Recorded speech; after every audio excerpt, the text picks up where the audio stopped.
पे उनकी एकेडमी में अपनी गुजारिशात पेश कर रहा हूँ। मैं खैर इतनी मेरी काबिलियत नहीं है, मैं ऑनर समझता हूँ अपने दोस्तों का, अपने भाइयों का, बिलखसूस प्रेसिडेंट साहब का, जिन्होंने मुझे ये मौका दिया कि आज मैं इस टॉपिक पे बात कर सकूं। जैसा कि अभी तनसीर साहब ने जिक्र किया, तो बिल्कुल हम एक बुक तैयार कर रहे हैं, कंपाइलिंग है, और उसमें काफी केस लॉज और बाकी चीजें भी, और अभी नाम उसका सोच रहे हैं, आपसे भी मशावरत करेंगे कि वाइट कॉलर क्राइम रखें या फाइनेंशियल क्राइम रखें, और काफी चीजें उसमें हमने इकट्ठी की हैं जो मुख्तलिफ जगहों पे स्कैटर्ड पड़ी हुई थी। उसमें बेनामी ट्रांजैक्शन भी है, उसमें एंटी मनी लॉन्ड्रिंग भी है, फाइनेंशियल मुख्तलिफ लॉज भी हैं, और काफी चीजें हैं उसमें। तो अब मैं जनाब अपने सब्जेक्ट पे आता हूँ।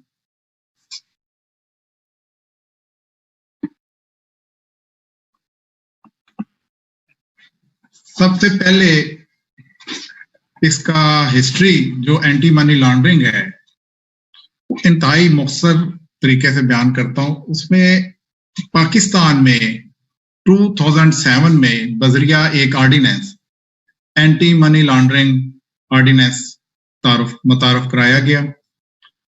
उसके बाद 2009 में इसी ऑर्डिनेंस को दोबारा से लाया गया और प्रोटेक्शन दी गई 2007 के ऑर्डिनेंस को, और अल्टीमेटली और finally anti money laundering act 2010 जो है वो प्रोमलगेट हुआ, जो आज मौजूद है, और उसमें टाइम टू टाइम अमेंडमेंट्स होती रही, और गुज़श्ता कुछ महीनों में भी अमेंडमेंट्स हुई, और ये सिलसिला अभी तक जारी है।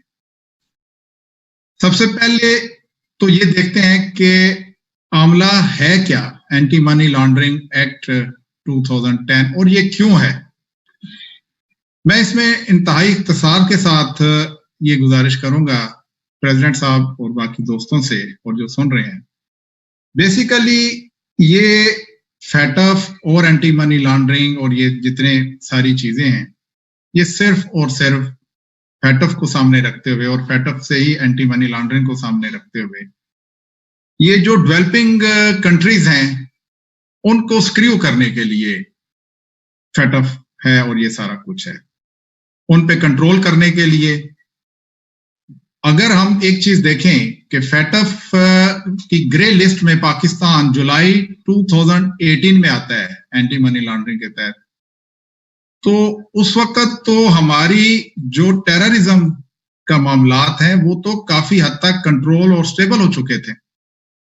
जिस वक्त टेररिज्म चल रही थी, दहशतगर्दी पाकिस्तान में चल रही थी और मुख्तलिफ ममालिक से फंडिंग आ रही थी, उस वक्त तो इस पे कोई काम नहीं किया गया। तो बहरहाल इतना कहना ही काफी है कि ये फैटफ और ये जो चीजें हैं ये डेवलपिंग कंट्रीज और बिलखसूस हमारे जैसे मुल्क के लिए हैं कि इनको कैसे कंट्रोल किया जा सकता है।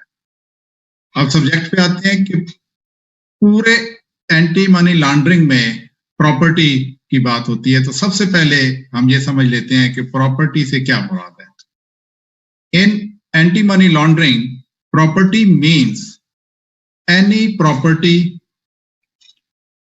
or assets or any description, whether corporeal or incorporeal, movable or immovable, tangible or intangible, including cash and monetary instruments, wherever located। यानी प्रॉपर्टी से मुराद इसमें टेंजिबल एसेट्स भी आ जाते हैं, इनटेंजिबल एसेट्स भी आ जाएंगे, इसमें मूवेबल भी आ जाएंगे, इमूवेबल प्रॉपर्टी भी आ जाएंगी, और कैश भी इसमें आ जाएगी। सारी चीजें इसमें शामिल हैं।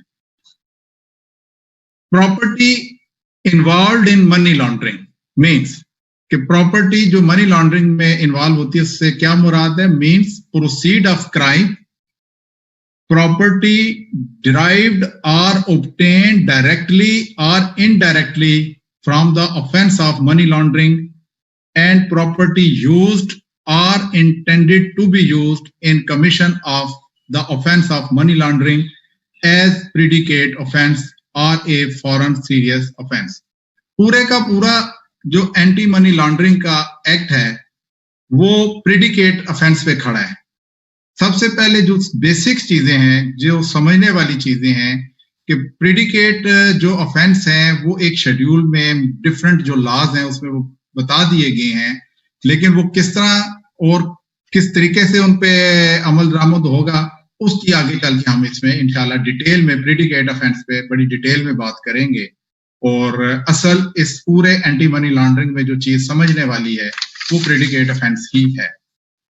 इसमें हम ये देख लेते हैं कि इसमें जो एजेंसीज इन्वॉल्व हैं जो इसको इंटरोगेट करेंगी, उसमें नैब है, FIA है, ANF है, DGI&I कस्टम है, DGI&I FBR है, प्रोविंशियल काउंटर टेररिज्म डिपार्टमेंट, और इसके अलावा अगर कोई नोटिफाई हो जाए तो वो इसके अलावा हैं।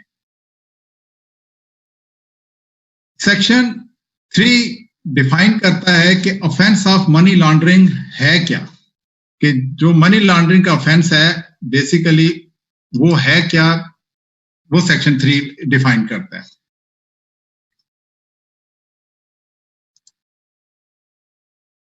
A person shall be guilty of offense of money laundering if the person acquires, converts, possesses, uses or transfer property, conceals the true nature, origin, location, disposition, movement or ownership of property, holds or possesses on behalf of any other person any property knowing or having reason to believe that such property is proceed of crime.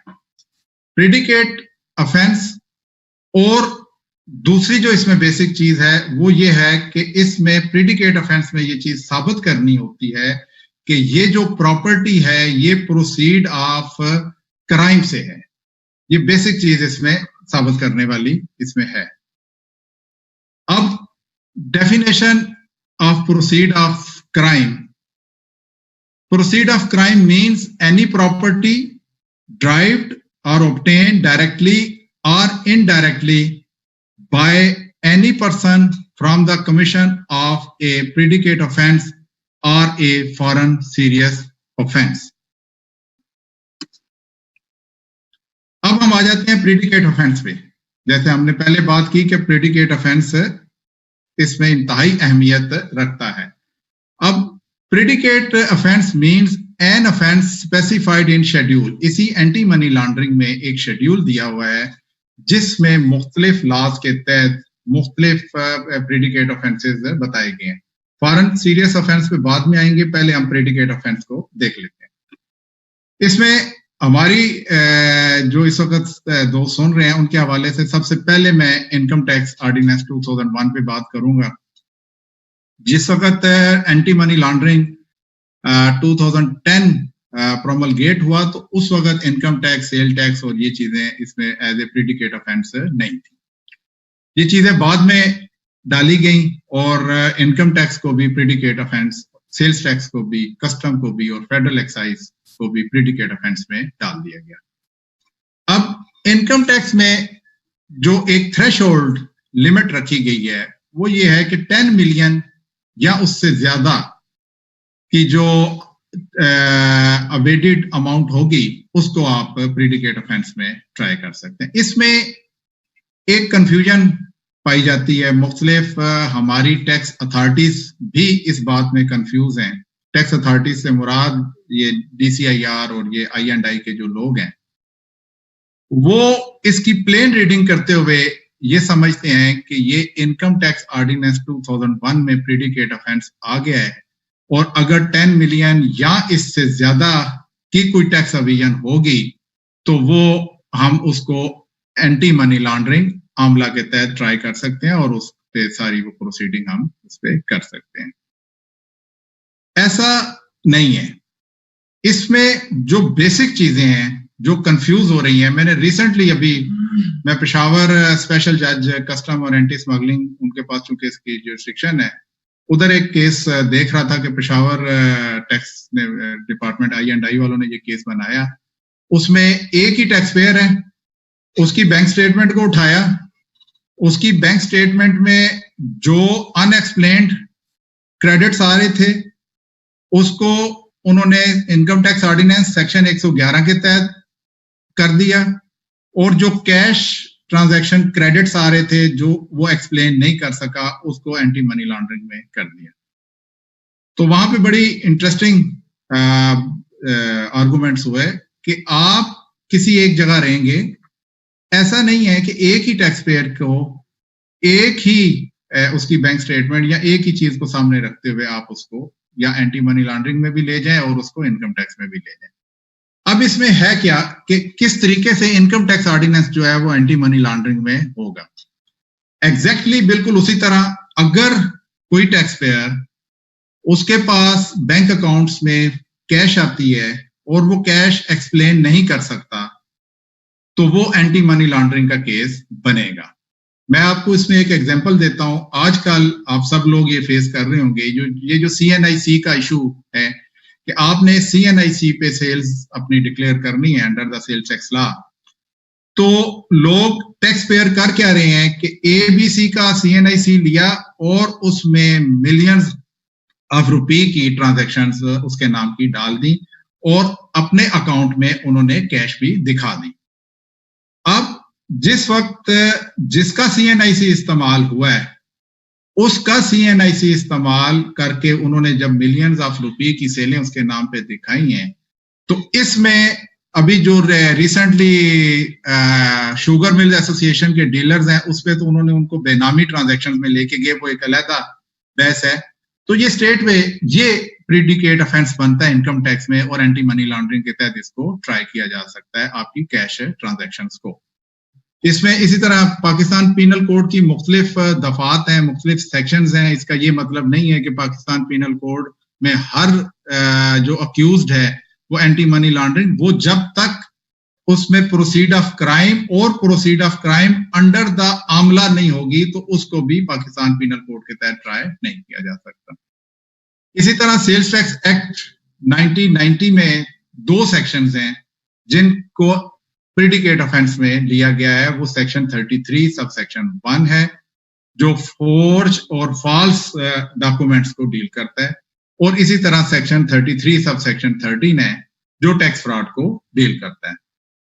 तो 2 sections में अब tax fraud और section 33 false और forge document से भी यही मुराद है कि बिल्कुल एग्जैक्टली जैसे हमने इनकम टैक्स में बात की CNIC के हवाले से, इस तरह के जो केसेस हैं उनको अगर टैक्स फ्रॉड है या फॉल्स और फोर्स डॉक्यूमेंट्स इन्वॉल्व हैं तो उन केसेस को आप आमला के तहत ट्राई कर सकते हैं। इसका कतन ये मतलब नहीं है जैसे इनकम टैक्स में 10 मिलियन है तो आप जिस केस को चाहें उसमें कर सकते हैं। इसी तरह प्रीडिकेट ऑफेंस में कस्टम एक्ट में स्मगल्ड गुड्स हैं, वो इंपोर्ट जिसकी इजाजत नहीं है, या पैसेंजर बैगेज, ये इस तरह की चीजें इसमें कस्टम में उन्होंने साथ ली हैं। प्रीडिकेट ऑफेंस में नैब और नैब में भी करप्शन एंड करप्ट प्रैक्टिसेस के हवाले से अगर वो अंडर दी आमला उसमें वो सारी चीजें आती हैं और वो उसकी जो प्रोसीड ऑफ क्राइम है उससे पैसे आ रहे हैं तो उसको आप अंडर नैब भी आप उसको प्रोसिक्यूट कर सकते हैं। बाकी इसमें अदर्स लॉ है जिसमें रजिस्टर्ड डिजाइन और ट्रेडमार्क, आर्म्स एक्ट है, फॉरेनर्स एक्ट है, और डिफरेंट इसमें लॉज हैं जिनको उन्होंने प्रीडिकेट ऑफेंस रखा है। अब इसमें जो पनिशमेंट है, पनिशमेंट फॉर मनी लॉन्ड्रिंग, वो ये है कि the punishment for money laundering shall be imprisonment for a term which shall not less than 1 year, 1 साल, but may extended to 10 year. 1 साल से कम नहीं हो सकती और 10 साल तक ये एक्सटेंड हो सकती है। और इसमें जो फाइन है, liable to be fine up to 1 million and shall also be liable for forfeiture of properties, कि उसकी वो जो प्रॉपर्टी, जैसे अभी हमने ऊपर प्रॉपर्टीज को डिफाइन किया, वो भी फोरफीट हो जाएंगी और हो सकती हैं। और इसी तरह अगर जो क्राइम मनी लॉन्ड्रिंग का है अगर किसी कंपनी ने किया है तो उस पे जो फाइन है, जो पेनल्टी है, वो 5 मिलियन तक है। अब इसमें DNBPS का टर्म्स बहुत ज्यादा इस्तेमाल होती हैं जब हम एंटी मनी लॉन्ड्रिंग को देख रहे होते हैं, designated non financial business and professions. इसमें मुख्तलिफ DNFBS उन्होंने रखे हैं, जिसमें जैसे कि रियल एस्टेट एजेंट्स हैं, बिल्डर्स हैं, डेवलपर्स हैं, डीलर्स हैं। और डीलर्स कौन से? जो प्रीशियस मेटल और प्रीशियस स्टोन्स में डील कर रहे हैं। ज्वेलर्स हैं, जेम ज्वेलर्स हैं, लॉयर्स हैं, बिल्कुल जो हम लोग बैठे हैं। प्रोफेशनल्स हैं, वो carry out monetary transaction for their clients. अब ये जो DNFBS हैं, ये पूरा इसमें उन्होंने एक प्रोसीजर डिफाइन किया है। इसमें चार्टर्ड अकाउंटेंट्स के लिए, इसमें लॉयर्स के लिए, इसमें ज्वेलर्स के लिए, इसमें जनाब आपके जो रियल एस्टेट एजेंट्स हैं, और बिलखसूस जो डेवलपर्स और प्रोमोटर्स हैं, जो रियल एस्टेट के जो मुख्तलिफ जैसे हाउसिंग सोसाइटीज होती हैं, उनके लिए पूरा एक प्रोसीजर है कि उन्होंने अपने क्लाइंट से डील करते वक्त रिपोर्टिंग सिस्टम एक इसमें डिजाइन किया गया। आगे चल के हम बताएंगे कि उन्होंने उससे जो डाटा कलेक्ट करना है, जो चीजें लेनी है, जो सारा चीजें उस इंफॉर्मेशन लेनी है अपने क्लाइंट से, और वो इंफॉर्मेशन पास ऑन करनी है आगे अथॉरिटी को, कि उसकी जो प्रोसीड है वो प्रोसीड ऑफ क्राइम तो नहीं है। ये चीज मेक श्योर करनी है। लॉयर्स ने किस हद तक करनी है, अकाउंटेंट्स ने किस हद तक करनी है, और बाकी रियल एस्टेट एजेंट्स ने किस हद तक करनी है, इसका पूरा एक मैकेनिज्म भी दिया हुआ है। अब monetary transaction for their clients, हमने इसमें काफी डिटेल मैंने बता दिया। नेक्स्ट चलते हैं। इसमें ट्रस्ट है, एजेंट्स हैं, legal procedure and manner of furnishing information by reporting entities. Every reporting entity shall file with FMU Financial Management Unit जो है report of suspicious transaction, कि वो सेक्शन 7 के तहत जो suspicious transactions हैं उसकी वो रिपोर्टिंग करेगा FMU को। इसमें जो ऑफेंस है, क्योंकि ये क्रिमिनल लॉ है और क्रिमिनल लॉ के तहत ये ऑफेंस है, तो इसकी जो ज्यूरिसडिक्शन बनती है वो सेशन जज इसको ट्राई करेगा। ट्रायल जो है इसका वो सेशन जज के पास चलेगा, जैसे कि स्पेशल जज कस्टम और एंटी स्मगलिंग के जजेस हैं, तो वो इसको ट्राई करेंगे और उनके पास इसकी ज्यूरिसडिक्शन है। और इसके फैसले के बाद ट्रिब्यूनल नहीं है, जैसे कि बेनामी ट्रांजैक्शन में आप एडजुडिकेटिंग अथॉरिटी के बाद फेडरल अपीलेट ट्रिब्यूनल में जाते हैं, तो इसमें उन्होंने फेडरल अपीलेट ट्रिब्यूनल नहीं, सेशन जज साहब जो स्पेशल जज हैं उनके फैसले को directly in shape of appeal before the high court आप चैलेंज करेंगे। और अपील में भी वही, बेशक ये अपील है लेकिन क्वेश्चन ऑफ लॉ की बात होगी, और इसमें उस हद तक इश्यूज की बात हो सकती है जो इश्यूज सेशन जज लेवल पे फ्रेम नहीं हुए, तो ऑनरेबल हाई कोर्ट अगर चाहे तो उन इश्यूज को देख सकती है।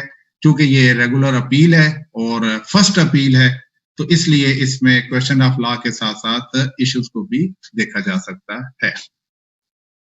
सेक्शन 6A में इसकी रेगुलरिटी अथॉरिटीज, जैसे अभी हमने ऊपर ज्वेलर्स और लॉयर्स और अकाउंटेंट्स और उनको देखा था रिपोर्टिंग एजेंसी में, तो इनकी एक रेगुलरिटी अथॉरिटी भी है सेक्शन 6A में, उनके फंक्शंस बयान किए गए हैं।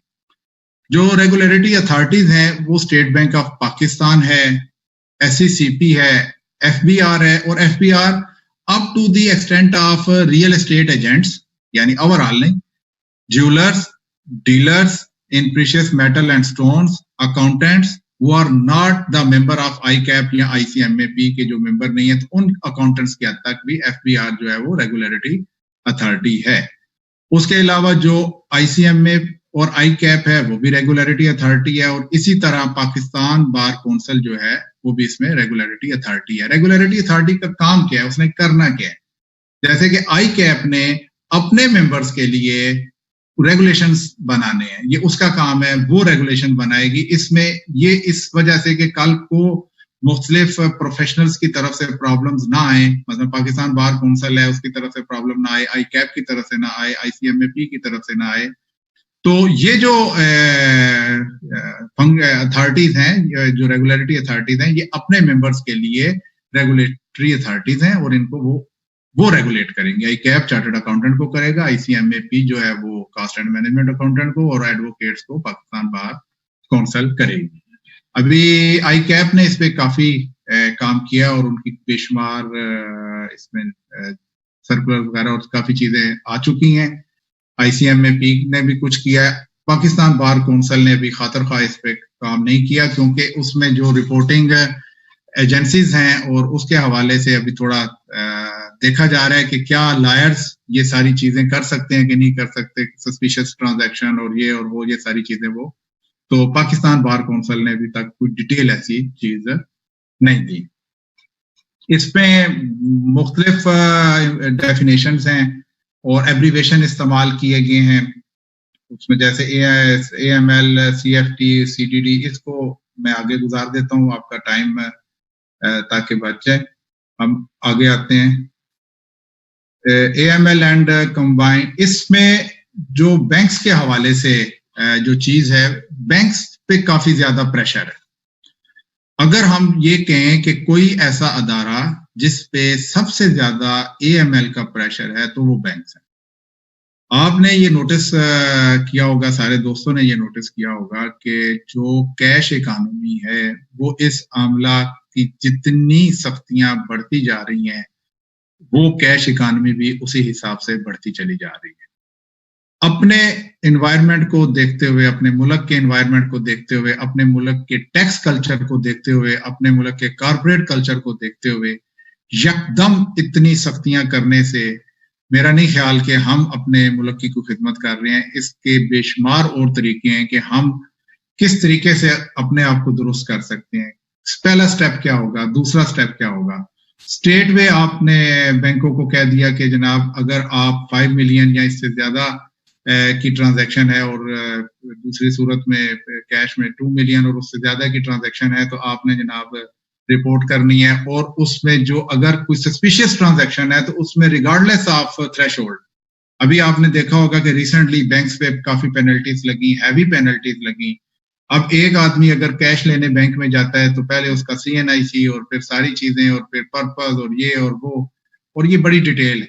एक तरफ तो ये काम ठीक है, इसमें आप की इकोनॉमी डॉक्यूमेंट होगी, लेकिन ये यकदम और इस तरीके से कर देना, इसमें गुज़श्ता 2 सालों में आपने भी देखा होगा कि काफी इसमें नुकसान ही हुआ है। कोई पाकिस्तान की इकोनॉमी में इसकी डॉक्यूमेंटेशन ऐसे बड़ी नहीं है, क्योंकि अल्टरनेट लोगों के पास कैश ट्रांजैक्शन का हल है और लोग कैश ट्रांजैक्शन कर रहे हैं। अनटिल अनलेस कि आप इसको कंट्रोल नहीं करते तो नहीं हो सकती। आगे चल के हम कुछ केस लॉज पे बात करेंगे जिसमें उन्होंने अभी रिसेंटली मुख्तलिफ सुप्रीम कोर्ट में केसेस गए हैं, बेल के हवाले से हाई कोर्ट्स में गए हैं, जिसमें पाक रुपी की कैश हैंडलिंग पे भी FIRs हुई हैं।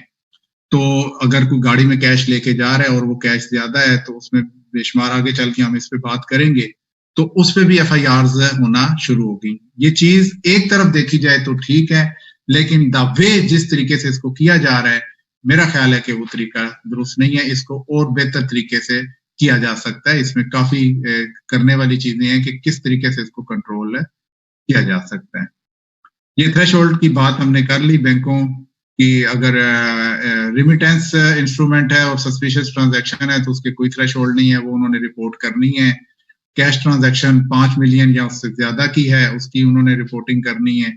इसी तरह जो CTRs हैं और बाकी चीजें हैं 2 मिलियन या उससे ज्यादा है, उसकी उन्होंने रिपोर्टिंग करनी है। अब आ जाते हैं जो हमारे दोस्त और टैक्स प्रैक्टिशनर्स और जो चीजों को फेस कर रहे हैं, वो फेस ये कर रहे हैं कि जैसे कि मैंने शुरू में बात की, स्टार्ट में बात की, कि एंटी मनी लॉन्ड्रिंग को मिसयूज किया जा रहा है बाय द अथॉरिटीज जो कि FBR के अंडर है। उसमें आप I&I FBR जो IR है वो ले लें या I&I कस्टम ले लें, ये अपनी अथॉरिटीज को मिसयूज कर रहे हैं। और इसी तरह इनको देख के हमारा जो FIA का अदारा है वो भी इस तरीके को मुख्तलिफ तरीकों से मिसयूज कर रहे हैं। अभी इन 2 सालों में बेशुमार FIRs देखने में आई, जिसमें कि 6-6 महीने, 4-4 महीने वो जो शख्स है वो जेल में रहा, और उसका जुर्म ये था कि वो एक कैश ट्रांजैक्शन की कैश अमाउंट अपनी गाड़ी में लेके जा रहा था, या उसके बिजनेस प्रेमिसेस से वो कैश मिली। तो अल्टीमेटली जो हाई कोर्ट है, और बाद में मैं केसलात मैंने इसमें लिख दी हैं, पेशावर हाई कोर्ट के केसेस हैं और डिफरेंट केसेस हैं कि जो PKR कैश रिकवर्ड के हवाले से हैं। तो इसमें प्रेसिडेंट साहब जो FIA और बाकी जो केसेस FPR बना रहा है कैश ट्रांजैक्शंस के हवाले से, और उसको सर आपने जरूर देखना होगा, क्योंकि वो बिल्कुल मिसयूज ऑफ अथॉरिटी हो रही है।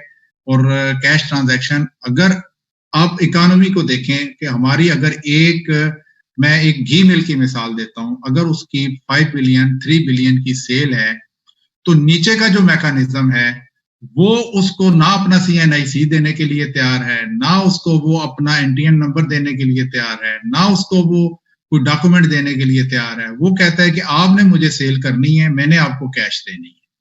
अब आप जाने आपने ये कैश कहाँ लेके जानी है, किधर रखनी है, कैसे करनी है, बैंक में जमा करानी है, नहीं जमा करानी, तो बिजनेस सफर हो रहा है। इस पे एक आप हाईएस्ट लेवल पे आप इस इशू को उठाएं कि इसमें बिजनेस सफर हो रहा है, और लोगों को जो अभी जैसे तनसीर बुखारी साहब ने शुरू में कहा कि ये आने वाला जो वक्त है, इसमें लोग इनकम टैक्स और सेल्स टैक्स इन चीजों को भूल जाएंगे।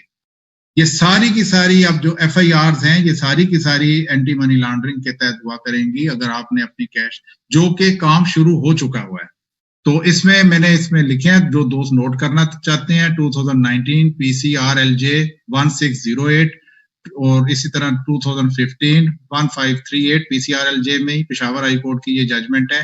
2016 YLR 361 Peshawar high court, 2015 YLR 2403, और ये PKR कैश रिकवर्ड हुई है। और ये कोई इतनी ज्यादा अमाउंट भी नहीं है कि 50-50 करोड़ बाकी जिस तरह टीवी में चैनल पे चल रहे हैं। 1-2 केसेस इसमें ऐसे हैं कि 1.5-2 करोड़ रुपया उसके पास है, और उसको उन्होंने फिक्स कर दिया, और उसके पीछे सारा कोई और मोटिव था। इसी तरह कुछ केस लॉज हैं जो दोस्त पढ़ना चाहते हैं वो नोट कर ले। 2015 YLR 894 है, 2014 है MLD 431, 2020 CLD 789 है। ये SCCP का की एक बड़ी अच्छी जजमेंट है, ये जरूर पढ़िएगा। और इसी तरह 2020 CLD 614, ये भी SCCP के हवाले से एंटी मनी लॉन्ड्रिंग की ये बड़ी अच्छी जजमेंट्स हैं, इनको जरूर अगर आप नोट करना चाहें तो कर लें। इसी तरह 2020 PLD 635 है, सुप्रीम कोर्ट ऑफ पाकिस्तान की अनवर मजीद केस है। इसी तरह 2020 PLD 205 Lahore high court Maryam Nawaz case है, और वर्सेस नैब। और 2019 SCMR 332 सुप्रीम कोर्ट का ये फेक बैंक अकाउंट जिसका बड़ा चर्चा चलता रहा। ये जजमेंट्स इसमें पढ़ने और सीखने के लिए काफी कुछ है। मैं एक बात इस पढ़ने और सीखने के हवाले से, ये जो जजमेंट्स बता रहा हूँ, एक बात जरूर करूंगा कि प्रेसिडेंट साहब, आई रियली अप्रिशिएट आप जो ये काम कर रहे हैं, जो आपने ये एकेडमी बनाई है, Pakistan tax bar education academy, ये रियली आप एक इस मुल्क की, आप इस प्रोफेशन की खिदमत कर रहे हैं, और इसमें कोई दो राय नहीं है कि जिस तरीके से आप लोग सेमिनार्स करते हैं, जिस तरीके से आप लोग ये सारा अरेंज करते हैं, अपना टाइम देते हैं, ऑनेस्टली इसमें बहुत बड़ी आपकी कंट्रीब्यूशन है, और मैं उसको सैल्यूट करूंगा। Thank you very much sir, बहुत शुक्रिया। अब कोई क्वेश्चन आंसर हो, आई एम हियर सर।